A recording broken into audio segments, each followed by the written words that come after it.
thing is, and he says this a lot, and I agree with this because this is how I live, is that just because you can't see my vision doesn't mean that it's not there. You know No, what I mean? that's facts. And he said that. He said that just because y'all can't see what I'm doing and what I've done doesn't mean that it's not happening. Yeah, so it's the politics of it, right? But then this gets into a deeper conversation of why he had to leave there to fully maximize his wealth, right? So he has this, he's a walking wealth machine, right? Let's say in order for him to fully maximize it, he had to go into a different space. And that's a deeper conversation because that now gets into history. It gets into the wealth that we truly have as Black Americans. It gets into the wealth that we don't have. It's and again, it comes from me reading data like pretty much every day. I'm looking at data. 99% of the time is real estate data, but I always look at wealth data. And every time I read wealth data, it's like I really question. It's getting to a whole deeper conversation, Core. But I really question like we do work with people and families all the time, and people have literally told us like, "Yo, man, you changed my life." But every time I look at the data, I'm like, "Damn, am I really doing something good?" Now I know that you can't help everybody. You could help, who you can help.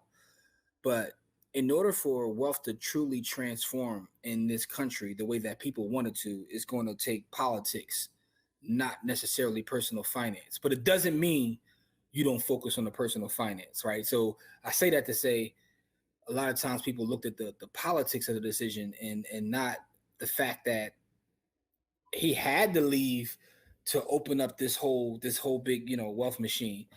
And why he had to leave is the deeper problem, right? Why aren't our institutions funded in the same way? Why don't we have the wealth in the same way? And this also goes into the circular conversation of understanding your wealth, right?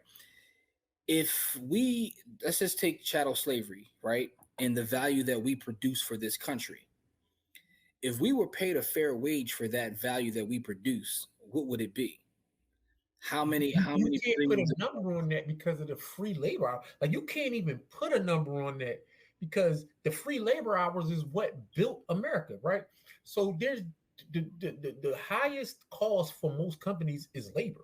Yeah. And in this country, which is a giant corporation, um, had free labor for 150 years. So that's the thing, right? In economics, they say the agents of production are land, labor, capital, and entrepreneurship slash management. So you got one of the four agents of production for literally Free. free, right? And you, like you said, usually that's the one that costs the most.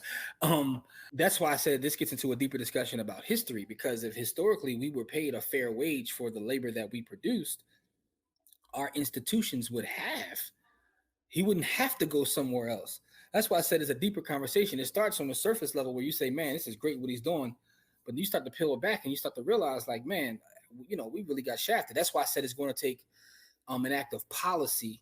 What you just said, and most people don't understand, is the agents of production, right? And we don't own generally the agents of production. Well, none of them for the most part. And that's part of what we're talking about here. When we talk Mhm. about the black wealth conversation, is that we don't own any of the agents of production. We Yeah. don't control our water sources. We don't control Land, the we don't own land. the land, the water, We don't anything control that. the water.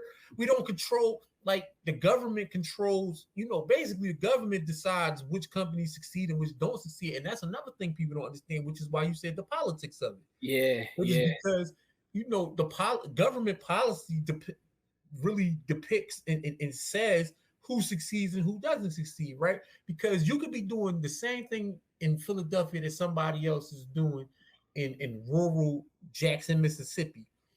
But because of the politics in Jackson, Mississippi, they could be getting paid way more than you could be getting paid in Philadelphia. And it's because of the politics of where you at. Like you have to understand the politics, local, federal, and state politics